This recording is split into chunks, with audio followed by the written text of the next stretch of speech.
आइए जानते हैं श्रीमद् भगवद गीता के 17वें अध्याय के बारे में। श्रद्धा त्रय विभाग योग।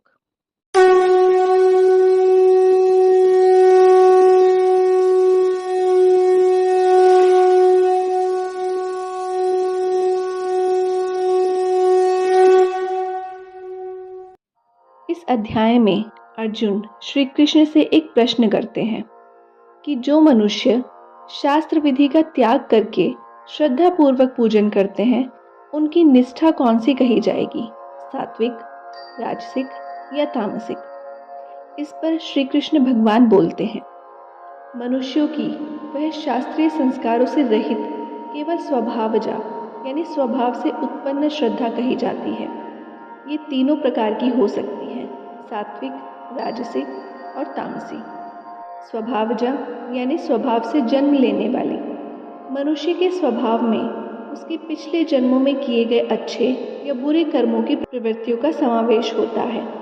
मनुष्य अपने स्वभाव के अनुसार कर्म करता है और वह इसे आसानी से नहीं बदल सकता। मनुष्य में तीनों गुणों में से एक समय में एक ही गुण बढ़ा हुआ होता है, इसलिए भक्ति करते वक्त जो गुण बढ़ा हुआ हो वैसा ही उसका भाव होता है और वैसी ही उसकी श्रद्धा होती है।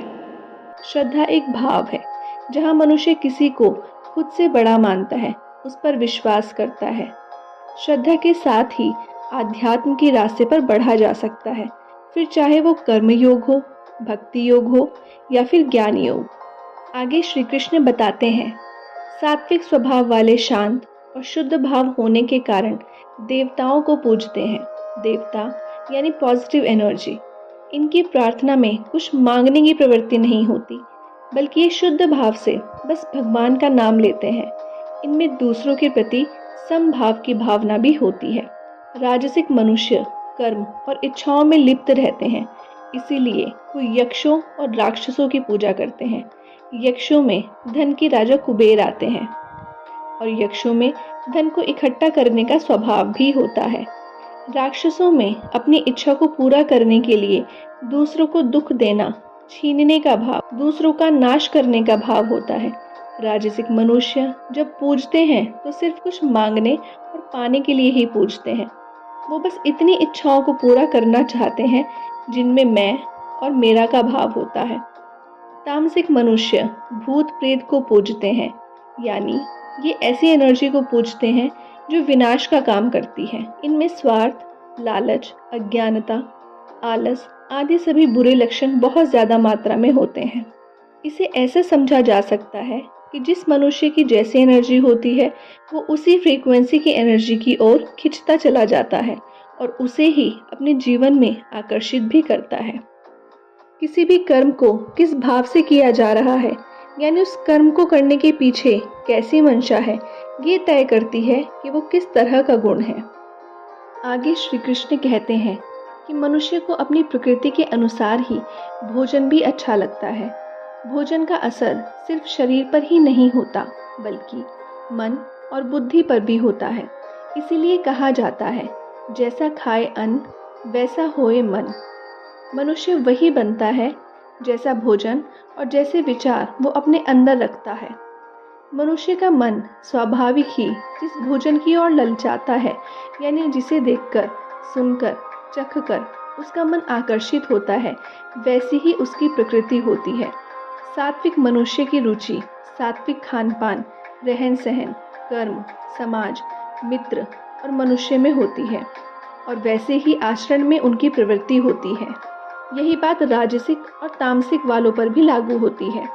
जिस तरह जानवरों में हिरण हिरणों के साथ, गाय गायों के साथ चलते फिरते हैं, उसी तरह मूर्ख मनुष्य मूर्खों के साथ, विद्वान मनुष्य विद्वानों के साथ दोस्ती रखना पसंद करते हैं, क्योंकि संग या दोस्त एक जैसे स्वभाव और व्यवहार आदि के कारण ही बनते हैं। यह कहने का भाव ये है कि मनुष्य में जो गुण ज़्यादा ताकतवर होता है उसके जीवन के हर पहलू में उसका असर होता है, जैसे खान पान, व्यवहार, विचार, बातचीत करने का ढंग आदि। आहार शरीर के लिए बहुत ज़्यादा ज़रूरी है, क्योंकि अगर शरीर स्वस्थ नहीं होगा तो आगे हर चीज़ बिखरती चली जाएगी। एक बीमार या कमज़ोर शरीर ना ठीक से काम कर सकता है, ना सोच सकता है, ना सही फैसला ले सकता है।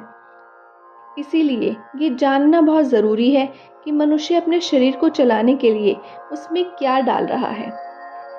सात्विक मनुष्यों को ऐसा भोजन पसंद आता है जो जीवन की शक्ति को बढ़ाए, उन्हें एनर्जी से भरा हुआ रखे, जो उनकी इंद्रियों को संसार की चीज़ों की ओर जाने से रोकने की शक्ति दे, जो अच्छी सेहत दे, सत्व गुण को बढ़ाए और शरीर, मन, बुद्धि को हल्का और खुश महसूस कराए।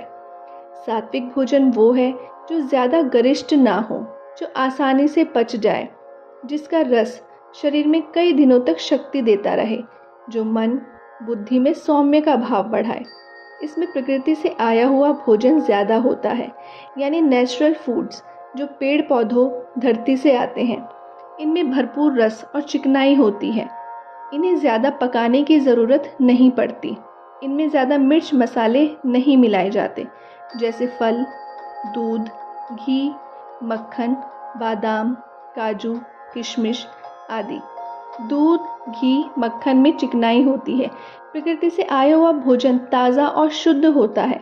इनका असर शरीर में लंबे समय तक बना रहता है, जो शरीर को ताकत और उम्र बढ़ाता है। ऐसे मनुष्य मानसिक तौर पर ज़्यादा शांत और स्टेबल होते हैं, क्योंकि उनके शरीर में शांति और हल्कापन होता है। जब शरीर कमज़ोर या बीमार होता है, तब उसका सीधा असर मन, चिड़चिड़ाहट, गुस्से आदि पर ज़्यादा होता है। सात्विक भोजन हल्का होता है, पर इसका मतलब ये नहीं है कि ऐसे भोजन को हद से ज़्यादा भी खाया जाए। किसी भी चीज़ की अति बुरी होती है। कहते हैं ना, अति अंत तक क्षति। इसीलिए हर चीज़ बैलेंस में खाई जानी चाहिए। राजसिक मनुष्यों में रजोगुण बढ़ा हुआ होता है। इन्हें तीखा, नमकीन, खट्टा खाना ज़्यादा पसंद होता है। इन्हें ऐसा खाना पसंद होता है जिसमें ज़्यादा मिर्च मसाला हो, जिसके कारण आँख या नाक से पानी आने लगता है। ऐसे भोजन से पाचन क्रिया यानी डाइजेस्टिव सिस्टम गड़बड़ होने लगता है, जैसे पेट में जलन होना, अपच होना, पेट में भारीपन होना। इसकी वजह से मन खुश नहीं रहता। ये मन में चिंता और शरीर में बीमारियों को जन्म देता है। इस तरह के भोजन में रस और चिकनाई की कमी होती है। इस भोजन को पचने में ज़्यादा वक्त लगता है। ऐसे लोगों में आपको चिड़चिड़ापन, पेट की शिकायतें, निर्णय ना ले पाने की समस्या, ठीक से नींद ना आना आदि लक्षण देखने को मिलेंगे। ये भोगों को भोगने में इतने लिप्त रहते हैं कि इन्हें बस जीभ का स्वाद चाहिए, जो कुछ पलों का ही होता है, लेकिन इसका परिणाम पूरे शरीर को भुगतना पड़ता है। आइए अब जानते हैं तामसिक भोजन के बारे में। जिस भोजन को ठीक से पकाया नहीं गया हो या जिसे ज़रूरत से ज़्यादा पकाया गया हो, और बासी भोजन तामसिक होते हैं। बिना मौसम के पैदा होने वाले साग या सब्जी, जिस भोजन में धूप के कारण रस सूख गया है या जिसका रस मशीन से निकाल दिया गया है, ऐसे भोजन रसहीन होते हैं। दुर्गंध युक्त यानी मांस, अंडा, पुरानी फल सब्जी जिसमें बदबू आती है, बासी खाना, वो भोजन जो बहुत समय पहले बना हुआ हो। ऐसे भोजन की ताजगी और एनर्जी बिल्कुल ख़त्म हो जाती है। खाना बन जाने के 3 से 4 घंटे के अंदर उसे खा लेना चाहिए, ताकि उसके न्यूट्रिएंट्स बरकरार रह सकें। तामसिक भोजन से शरीर में भारीपन रहता है। इससे शरीर में आलस बढ़ता है। इसमें कोई गुण नहीं होता, क्योंकि इसके न्यूट्रिएंट्स खत्म हो चुके होते हैं। आइए अब थोड़ी सी चर्चा करते हैं मांस आदि खाने के ऊपर।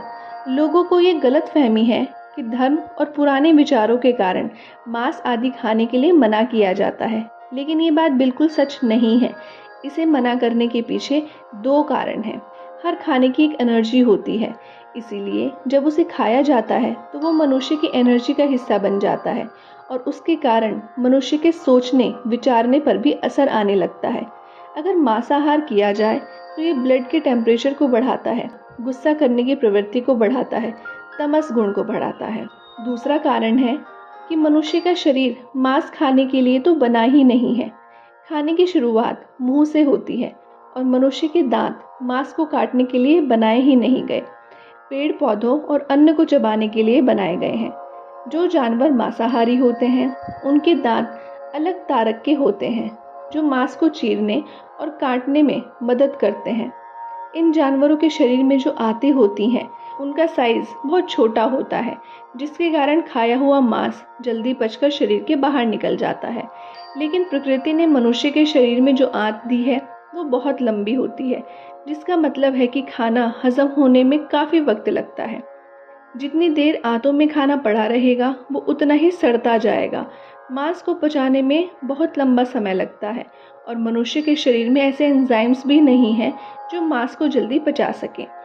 यही कारण है कि मांस ना खाने की सलाह दी जाती है। ये किसी अंधविश्वास पर नहीं बल्कि ह्यूमन बॉडी के साइंस के ऊपर बेस्ड फैक्ट है। सनातन धर्म में भगवान को भोग लगाकर फिर भोजन ग्रहण करने का विधान है। इसके पीछे कारण ये है कि मनुष्य उस पॉजिटिव एनर्जी का आह्वान करता है कि इस भोजन में अगर कुछ नेगेटिविटी है तो उसे दूर कर उस पॉजिटिविटी को भर दिया जाए। भोजन की तरह ही दान भी 3 प्रकार का बताया गया है। कर्तव्य के रूप में और शास्त्रों के आदेश के अनुसार किया गया दान सात्विक है। अगर यह दिखावे और धूमधाम से और किसी फल के लिए किया जाता है तो यह राजसिक है। तामसिक मनुष्य शास्त्रों में बताए गए नियम को नहीं मानते। वह बिना विश्वास के, बिना मंत्रों के और दक्षिणा के दान और यज्ञ करते हैं। तप भी 3 प्रकार के होते हैं। शरीरा यानी जो शरीर से संबंधित होता है, वांग माया जो वाणी से संबंधित होता है और मनसा जो मन से संबंधित होता है। देवताओं की पूजा करना, ब्राह्मण और शिक्षक का सम्मान करना, पवित्रता और ब्रह्मचर्य का पालन करना शरीर के तप हैं।